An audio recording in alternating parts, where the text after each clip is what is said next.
Boa tarde a todos. Como disse o nosso irmão Daltro, sejam muito bem-vindos à nossa abençoada Casa Espírita na tarde de hoje. O tema do doutrinário dessa tarde, ele é retirado de um dos mais interessantes capítulos do Evangelho segundo o Espiritismo, o capítulo número 5, intitulado Bem-aventurados os aflitos, uma das famosas frases do Sermão da Montanha, ditados por Jesus à humanidade, há 2000 anos atrás, utilizado por Kardec para título deste capítulo. E o item que nós vamos estudar juntos é o item 18, Bem e Mal Sofrer, que nos diz assim: quando Cristo disse, bem-aventurados os aflitos, que deles é o reino dos céus, não se referia àqueles que sofrem em geral, porque todos aqueles que estão neste mundo sofrem, seja sobre o trono, seja sobre a palha. Mas poucos sofrem bem, poucos compreendem que somente as provas bem suportadas podem conduzi-los ao reino de Deus. O desencorajamento é uma falta. Deus os recusa consolações porque vos falta coragem. A prece é um sustentáculo para a alma, porém ela não basta. É preciso que esteja apoiada sobre uma fé viva na bondade de Deus. Frequentemente, ele vos disse que não colocava fardos pesados em ombros fracos.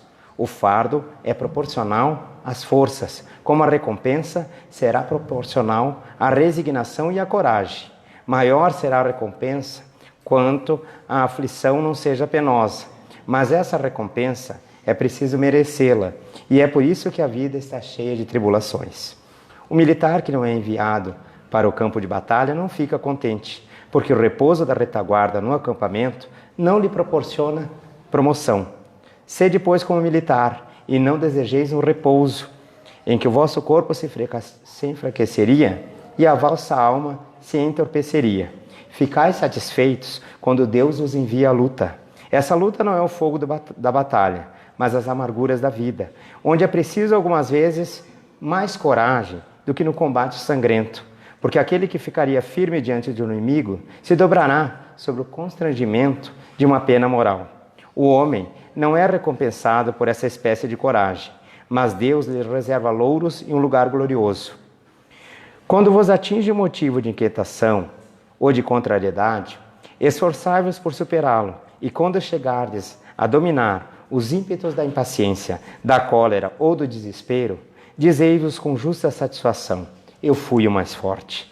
Bem-aventurados os aflitos, pode, pois, ser traduzido assim: bem-aventurados aqueles que têm oportunidade de provarem a sua fé, sua firmeza, sua perseverança e sua submissão à vontade de Deus, porque terão em cêntuplo a alegria que lhes falta na terra, e depois do trabalho virá o repouso.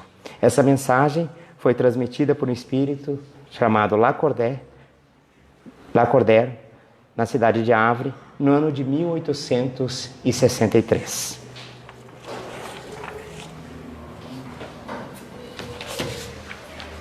Frequentemente, dentro e fora do meio espírita, especialmente fora do meio espírita, nós somos questionados sobre o papel que a doutrina espírita, em especial Kardec, nos traz sobre o sofrimento aqui na Terra.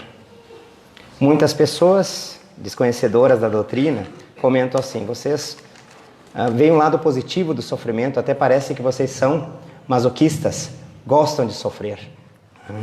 Mas, se a gente for aprofundar o estudo, como nesta tarde, de um pequeno trecho extremamente valioso de conhecimentos, como a mensagem do Espírito Lacordaire de hoje, a gente vai ver que não é bem assim o conceito que os espíritas têm de sofrimento. Nós também condenamos o sofrimento em si, sofrer por sofrer, mas, diferente talvez de outras religiões, não vemos só o aspecto negativo, o aspecto da dor, das aflições, mas sim o que o sofrimento pode nos trazer de ensinamento e de benefícios à evolução espiritual. Por que temos tanta dor, tanto sofrimento, tantas tristezas, amarguras, reveses, decepções no planeta como a Terra. É porque o planeta Terra ainda não é uma morada de espíritos perfeitos. Na classificação espiritual, ditada pelos espíritos da Kardec, o nosso planeta, eu costumo brincar, nós estamos ainda na 4ª divisão, não é nem a segunda nem a primeira, estamos lá na 4ª divisão espiritual, porque o planeta Terra é um planeta classificado como de provas e expiações. A maioria dos espíritos aqui encarnados ou tem dívidas a pagar através das expiações, já vamos comentar sobre isso, ou então tem provas a passar, né? Experiências a enfrentar para progredir, para evoluir, né? Para anexar a seu currículo espiritual evolutivo. Muitas vezes, diante de um momento de dor, de dificuldade, vamos pensar que Deus não nos gosta, estamos passando por um período de azar, será que Deus nos esqueceu de nós? Mas se pararmos para refletir e você consultar as pessoas ao teu redor, todos, indistintamente, estão enfrentando uma situação de dificuldade na vida. Se não estão enfrentando nesse momento, amanhã ou depois você voltar a falar com essa pessoa, ela vai ter uma dificuldade, alguma coisa para relatar no desafio que está enfrentando em sua vida. Por quê? Porque a Terra é ainda uma morada onde os espíritos que estão aqui precisam ser testados. A título de ilustração, eu gostaria de citar um exemplo que aconteceu com uma amiga muito próxima a mim, uma colega de trabalho, que ela soube da notícia de uma doença de certa gravidade, né, junto ao seu familiar, e ela foi comunicar, né, às suas amigas. Elas então decidiram organizar um grupo de oração, fazer uma oração, né, em benefício desse familiar, e que cada um, no momento de oração, relatasse se tivesse alguma dificuldade que gostaria de rogar que todos pedissem a Deus a solução. E de um grupo de 15 pessoas, 13 pessoas se pronunciaram, se manifestaram no momento de oração pedindo ajuda divina para suas dificuldades. Então a maioria de nós está enfrentando ou irá enfrentar tormentas, dificuldades na vida. Quais as causas das dificuldades, das aflições, dos tormentos na vida? Também no capítulo 5, os espíritos ditaram a Kardec que são duas as principais causas das aflições, das dificuldades, dos percalços em nosso caminho aqui na Terra. Uma delas são as chamadas causas anteriores, que são aquelas, como diz o grande palestrante Haroldo Dutra Dias, ele diz assim, são aquelas coisas que se pergunta assim, eu aprontei alguma coisa de errado, eu mereço isso que está acontecendo no meu caminho, e tu não consegue encontrar razão.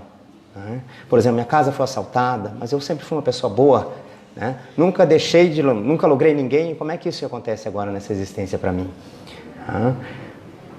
É aquelas coisas que não têm explicação lógica se eu não acreditar na doutrina da reencarnação, que não é a primeira vez que eu venho para o planeta Terra. Então, como explicar, por exemplo, a enfermidade de uma criança, de um recém-nascido que nasce no corpo doente? Uma catástrofe natural que vitima uma cidade toda e deixa a outra intacta. As decepções que recebemos na nossa vida e que eu, procurando melhorar, não encontro explicação. Somente a doutrina da reencarnação pode nos trazer possíveis respostas para isso. Mas a maioria das dificuldades que surgem em nosso caminho não são produtos de existências passadas. Lamento dizer que a maioria delas são produtos, sim, das ilusões, das tentações que eu me deixo levar nesta existência. Quem de nós pode dizer, bater no peito e dizer assim, não tenho nenhum defeito? Todo e qualquer defeito que a gente tem, pequeno ou grande, que a gente considere em nosso coração, que a nossa consciência nos diz, nos denuncia, é ainda sinal de perfeição. E muitas vezes eu me deixo, ao invés de dominar essa tentação, esse meu lado negativo, eu alimento ele diariamente. E é aí que a gente vai ser presa, cedo ou tarde, de quedas, pelo nosso orgulho, pela nossa inveja, pela nossa ira, por um vício. Quer orgulho maior do que aquele cidadão que tem um vício e diz assim, eu vou parar quando eu quiser. Quando eu quiser eu vou dizer, Deus, chega, não vou parar de fumar, parar de beber. É o orgulho dizendo ali, né? Então, o vício dominando ele e ele não querendo assumir. Então, cedo ou tarde, teremos a lei do retorno. E aí que vem a dor. Como o Espiritismo explica as dores na Terra. É aí que vem o lado amoroso de Deus, nosso Pai. A dor é o último recurso que Deus nos envia, é o remédio amargo que Deus nos envia para a nossa cura espiritual. Ela pode vir como uma expiação, que é consequência de algo negativo que eu semeei aqui na Terra. Por exemplo, a gente não ficar só enfatizando a questão da reencarnação. Por exemplo, se eu fui um mau filho, um filho rebelde, respondia para os meus pais, não os respeitava, amanhã ou depois, pela caminhada da vida, eu também vou ter os meus filhos. E quem de nós não pode dizer assim, um dia tu vai ter os teus filhos também, e aí tu vai agir que nem eu. Ou aí tu vai sentir aquilo que eu estou sentindo agora pelo que tu me respondeu, pela maneira que tu está agindo. Como eu exerço o magistério no mundo material, e faz muitos anos, né, que eu atuo nas mesmas escolas, é muito comum, às vezes, eu receber pais que foram meus alunos e hoje estão trazendo os seus filhos. E aí, às vezes, eu comento brincando, né, com quem que eu começo? Pelo pai, pela mãe ou pelo teu filho? Quer que eu comece de que parte? Porque a história se repete, às vezes, na vida. Então, a dor e expiação. Temos a dor e evolução, que muitas vezes é um espírito bom, que ele pede para passar por uma prova, por um teste, para saber se ele é capaz de suportar, se ele é capaz de anexar, né, como item na sua evolução. A título de curiosidade, gostaria de citar uma obra muito interessante da doutrina espírita chamada Entrevista com Espíritos, do Espírito Antônio Carlos, disponível na nossa biblioteca. E, como o título diz, no título dessa obra, Entrevista com os Espíritos, Antônio Carlos ele vai conversando com vários espíritos, de diversos níveis, e aí muitos deles estão prestes a voltar para a Terra. E aí eles se preparam para pedir coisas que a gente, em sã consciência, jamais pediria, né? Olha, eu vou vir pedir a Deus, nosso Pai, que eu volte com problemas na fala, porque eu usei mal a língua. Eu quero vir, né, numa situação de pobre para saber lidar com a dificuldade material, porque eu esbanjei, né, meus recursos, nasci numa família rica de posses e só gastei. Nunca ajudei alguém mais necessitado que eu. Então os espíritos pedem provas difíceis às vezes de suportar, porque desejam evoluir. É a dor e evolução. E às vezes a gente vai se pedir como é que fulano suporta uma carga tão pesada.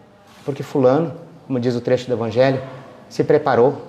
Deus deu toda uma formação para ele e ele pediu, porque é capaz, tem fé em Deus nosso Pai, em sua capacidade, em seu coração, para suportar e vencer. Por último, a chamada dor auxílio, a dor remédio, que é aquela que vem muitas vezes, no primeiro momento a gente acredita que seja um castigo divino, mas vem na maioria das vezes como aquele remédio amargo que a gente precisa tomar para se curar. Aquele tratamento forte, né, de quimioterapia, de radioterapia, que eu sei que vai ser dolorido para o meu corpo físico, para o meu espírito, mas eu sei que lá na frente vai me trazer benefícios. Pode ser que durante o meu tratamento, durante a dor, eu não vá aceitar, né? Mas quando eu tiver enfrentado, eu vou ver que valeu a pena. Muitas vezes o que a gente pensa que é um castigo divino, um azar espiritual, é a bênção de Deus em nosso caminho. Divaldo Franco fala, por exemplo, um indivíduo alcoólatra, né, que recebeu um corpo saudável de Deus nosso Pai, e ele vai alimentando o seu vício, né, estragando o seu fígado, lá pelas tantas aparece uma cirrose. O que é a cirrose? O que é uma doença? É um aviso de que você não está cuidando bem do seu corpo físico.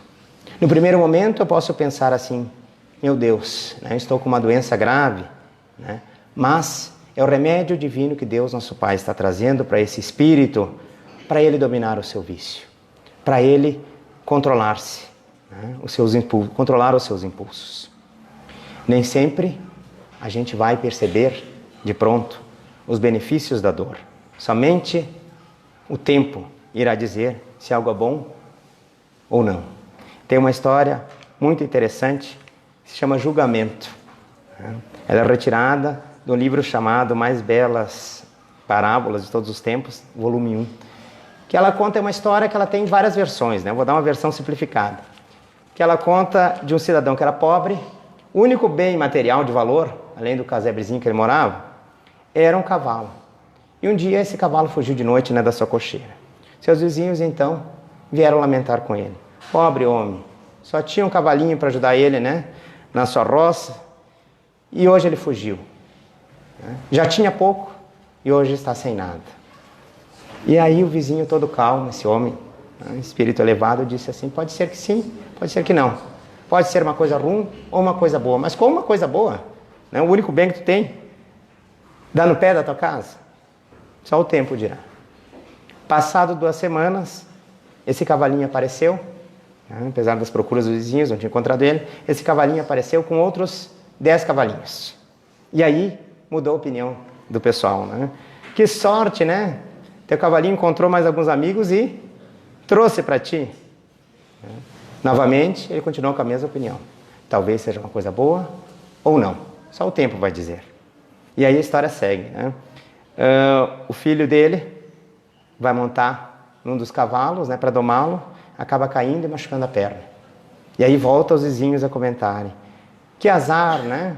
Teu filho era a única mão de obra que tu tinha, te ajudava aparelho na roça, e agora ele está de cama, quem sabe até inválido. Que desgraça. E novamente, esse senhor não muda a opinião. Pode ser uma coisa ruim ou uma coisa boa. Só o tempo dirá. Na sequência dessa história, o país onde eles viviam declara guerra a outro reino, né? E aí passa o exército e convoca todos os jovens daquela região, menos o filho desse personagem, porque está de cama. E aí novamente o pessoal diz, realmente, que sorte, né, o teu filho ter se machucado e não ter ido para a guerra como os nossos filhos. E aí ele continua, talvez seja uma coisa boa ou não. Só o tempo vai dizer. Quem somos nós para questionar a ação de Deus sobre nossas vidas, imperfeitos como somos?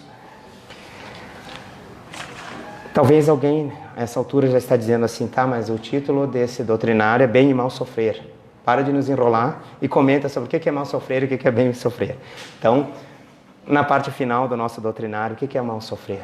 O mal sofrer é diante da dificuldade, né, eu me deixar vencer pelo desespero, acreditar que não tem saída.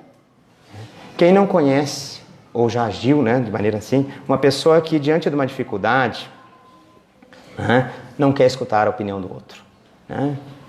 Não. Eu até sei que tu tem boa intenção, mas nada que tu vai me dizer vai me aliviar da minha dor que eu estou sentindo. A dor que tu passou não é a mesma que a minha é maior, é o dobro da tua. Né? Não adianta tu vir me falar. Né? Geralmente as aflições que a gente tem no nosso coração são coisas que, se a gente parar para pensar com calma, muitas vezes não vão acontecer. Ou, se vão acontecer, será bem menos do que a gente imaginou. Mas a gente está ali com aquela preocupação, aquele desespero. Né? Tanto é que a palavra preocupação, eu vi essa do psicólogo, é a gente se preocupar com o futuro, o antes de ocorrer. Para ficar no exemplo mais leve, eu tinha uma grande amiga espírita, Dona Guiomar, e ela era uma senhora que não casou, né? Era cuidada pelos sobrinhos, e morava sozinha, e o grande medo que ela tinha era desencarnar, né, no hospital, porque ela dizia assim, se eu adoecer, né, eu vou incomodar meus familiares, meus sobrinhos, meus amigos, e era a preocupação dela. Ela disse, tu não sabe, às vezes eu perco até o sono, né? Me acordo de madrugada pensando nisso. Meu Deus, quando eu adoecer, né? Por que eu não formei minha família, né, quando era jovem, bonita e tal? E quis o destino que ela foi uma alma tão abençoada, né, que ela, muita gente diz assim, que é o melhor dos desencarnes, né? Foi dormir à noite e acordou no céu. E aí quando comunicaram, né, o desencarne dela, eu disse, olha só. E ela perdendo o sono dias e dias, né, sempre contava desse medo, que não aconteceu. Que coisa boa. Nos lamentarmos muito as nossas dores, as nossas dificuldades, indica também de certo modo, rebeldia diante da vontade de Deus. Como se eu fosse melhor que o outro para não padecer uma doença, um sofrimento, algo que não acontece, uma frustração na minha vida. Quem de nós pode dizer que merece tudo aquilo que deseja? Existem duas situações perigosas quando eu acho que o que está acontecendo comigo não é meritório, eu não sou capaz de vencer ou não era para mim. A primeira é eu me tornar escravo da dor. Qualquer pessoa que passa por mim, eu vou lançar as minhas queixas, me fazer de coitadinho. Como diz o Divaldo, eu querer atenção, carinho dos outros através das minhas dificuldades. Eu viver disso. Ligar de madrugada para o familiar, vem me ver, né, que eu estou desesperado. Eu me tornar escravo emocional da atenção dos outros. O segundo maior perigo é quando eu estiver enfrentando uma dor muito grande, e eu não me achar capaz de vencê-la com a ajuda de Deus, nosso Pai, e optar pelo suicídio, que é uma perigosa ilusão, porque na verdade eu vou estar só piorando a minha situação espiritual. Não só eu vou adiar vencer essa dificuldade que está no meu caminho, que provoca o suicídio, como também eu vou ter, comprometido o futuro espiritual não só meu, como de meus familiares. Chico Xavier nos diz que o indivíduo que comete suicídio, ele compromete a sua evolução espiritual e a de seus familiares por no mínimo 100 a 200 anos. Observa o atraso evolutivo provocado por essa perigosa ilusão, que é desmentida todos os dias pelos depoimentos dos espíritos, nas mesas mediúnicas e nas obras espíritas. Mas o que é o bem sofrer? A parte mais interessante do doutrinário dessa tarde. Bem sofrer é agir com resignação. É aceitar o que Deus está nos mandando, seja bom ou seja ruim. É preciso que a gente tenha consciência de que dificuldades existem, todos nós vamos passar, cedo ou tarde na vida, mas que assim como os momentos bons, também os momentos maus, tem hora para começo e tem hora para finalizar. Quando que vai terminar esse meu problema, essa minha dificuldade na vida? Eu costumo brincar que a vida é que nem um jogo de videogame. Os mais jovens vão entender melhor, né? A gente, quando passa de fase no joguinho eletrônico, a gente não volta mais. Porque eu já aprendi todas as manhas, todos os truques, todas as ferramentas que eu tenho para passar daquela fase. A mesma coisa é uma dificuldade. Se eu aprendi direitinho a lição que me veio, na vida, eu já estou pronto para enfrentar outra dificuldade, outra lição da vida. É nessas horas de dificuldade, aceitando aquilo que Deus nos dá, que eu faço aquilo que a Igreja Católica chama de testemunho, que é demonstrar a minha fé em Deus, nosso Pai, em sua vontade divina. E na hora do testemunho, na hora de enfrentar a dificuldade, eu vou demonstrar o abençoado sentimento que é o sentimento de gratidão.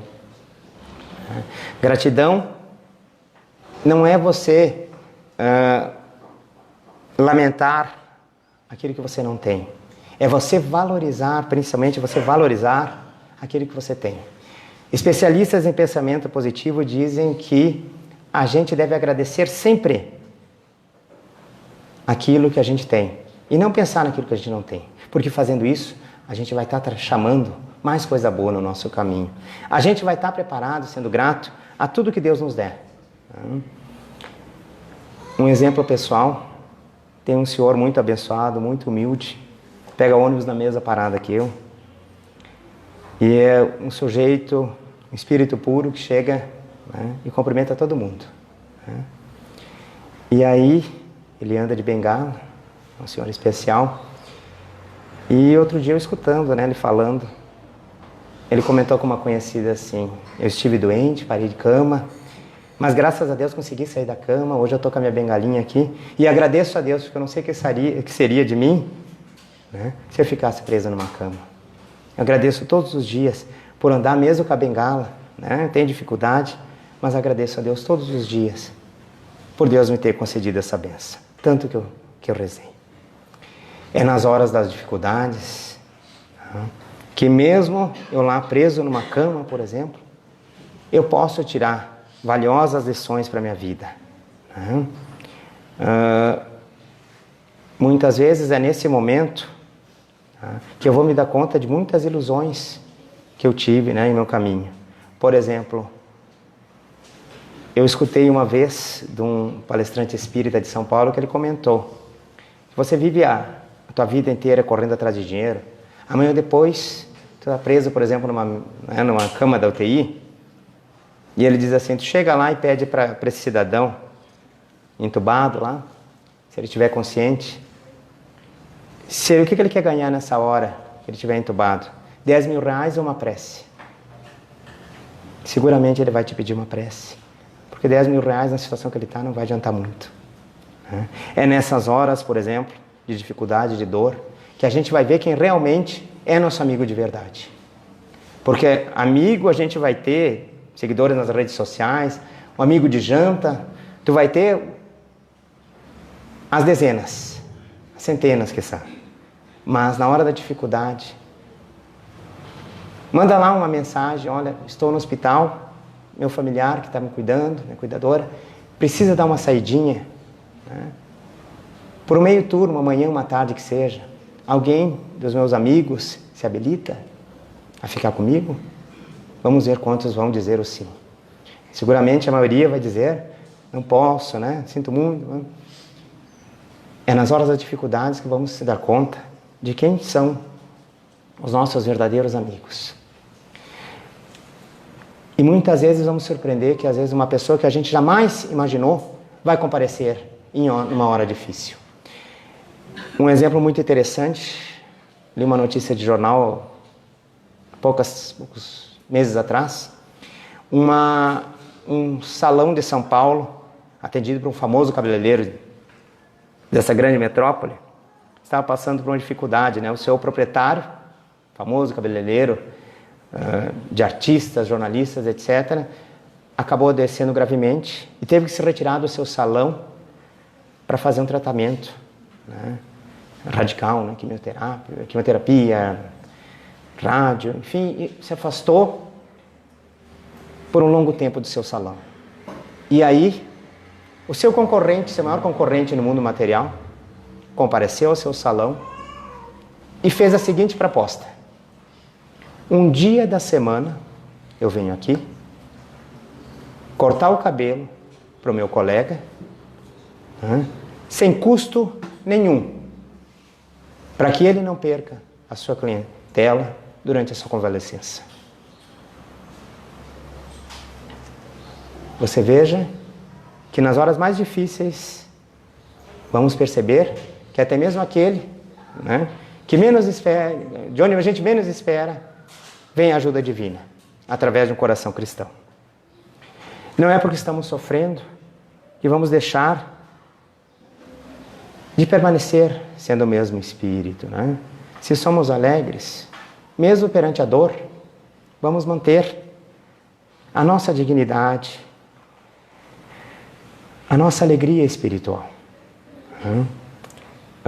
Um irmão espírita que deu exemplo do início ao fim da sua vida, certa vez ele adoeceu, e aí os seus confrades espíritas foram visitá-lo e ficaram muito felizes e até surpresos, porque a doença dele era grave, de fato ele desencarnou pouco depois, e ele lá contou piada, e brincou, e sorriu, e animou o pessoal, tá tudo bem, E aí o pessoal disse, mas como é que tu não se entristeceu mesmo sabendo da notícia, da doença grave? Ele disse assim, doente é o meu corpo físico, o meu espírito está sadio, e o meu espírito é alegre, e eu quero permanecer alegre até o último dia meu no plano físico. A dor é uma bênção que Deus envia aos seus eleitos, como diz o Evangelho. E muitas vezes nós aqui no agito do plano físico, nas ilusões, nas tentações, no meio do furacão de nossas dores, não vamos perceber o benefício divino da dor. Talvez, muitas vezes só no nosso retorno ao plano espiritual, entenderemos o porquê de certas situações incompreensíveis que passamos aqui na Terra. O Chico Xavier comentava, quando questionado sobre o sofrimento, ele falava um pouquinho da sua experiência no mundo material. Ele trabalhou muito tempo numa instituição agrícola, e nessa instituição agrícola, de vez em quando, eles levavam os animais para as feiras agrícolas, que nem a nossa Expo Inter aqui no Sul. E esses animais que são levados a essas feiras agrícolas, os coitadinhos, eles padecem, né? Primeiro que eles são selecionados como os melhores das suas raças, das suas espécies. E aí eles passam quarentena para não pegar doença, né? Alguns eram queimados a ferro quente, né? Penteados o seu pelo, coisa e tal, para ganharem prêmios nessas mostras, nas grandes mostras agrícolas. E aí o Chico dizia que, guardadas as comparações, o indivíduo que está passando por um sofrimento, ele é mais ou menos como esses bichinhos, esses animaizinhos, que estão sendo preparados para serem mostrados como exemplares de qualidade. Eu gostaria de encerrar esse momento abençoado de estudo com uma história que se encaixa muito com esse comentário final, que é uma história chamada Modelando Aqui Embaixo. Ela nos diz assim: eu tenho um amigo que perdeu o emprego, a fortuna, a esposa e a casa, porém permaneceu firme na sua fé, a única coisa que lhe restara na vida. Um dia ele parou para observar um homem trabalhando numa igreja enorme, esculpindo pedras. Um deles estava cinzelando uma pedra triangular, batendo numa pedra, né? O que você vai fazer com essa pedra? Perguntou o meu amigo. O senhor está vendo aquela abertura lá em cima, perto da torre? Disse o trabalhador. Eu estou modelando essa peça aqui embaixo para que ela seja encaixada lá em cima, lá no alto. Lágrimas brotaram nos olhos do meu amigo enquanto ele seguia o seu caminho. Parecia que Deus havia falado por meio da boca daquele trabalhador para explicar a provação que ele atravessava. Eu estou modelando aqui embaixo para que você seja encaixado lá em cima no céu. Então, que quando a gente estiver no momento de provação, vamos pedir a Deus, como esse nosso irmão, um sinal, uma força divina para nos dar ânimo a suportar a dificuldade, que não é maior que a nossa força, que a nossa fé em Deus, nosso Pai, em sua proteção divina, e que possamos vencê-la, nos tornando mais forte com a experiência aprendida. Rogamos nesse momento que Jesus, nosso abençoado irmão maior, possa nesse instante depositar sobre cada um de nós os lenitivos espirituais necessários para o reequilíbrio do nosso corpo físico, para o reequilíbrio do nosso corpo espiritual. Que Jesus possa também nesse instante entrar pela porta de nosso lar, abençoando e iluminando os nossos entes queridos que lá deixamos e protegendo os seus caminhos. Que o abençoado governador espiritual do planeta Terra derrame as suas bênçãos sobre a nossa grande família, a humanidade, iluminando as autoridades deste mundo para que possam conduzir os seus povos com muito amor e carinho e derramando as suas bênçãos sobre os irmãos que sofrem, sobre os irmãos desempregados, sobre os irmãos imigrantes, sobre os irmãos doentes nos hospitais, nos asilos, nos manicômios, sobre os irmãos presos aos vícios, presos aos leitos de dor, aos cárceres de nosso mundo, às prisões espirituais e físicas de nosso planeta. Que em todo lugar onde houver o irmão em dor e sofrimento, que nesse momento a luz abençoada do Mestre Jesus reconforte o seu coração, trazendo-lhes esperança e ânimo no amanhã. E rogamos ao Mestre querido a sua paz, a sua proteção, hoje e sempre. Os que ainda somos imperfeitos, necessitando caminhar sobre a tua guarida, Senhor. Que assim seja.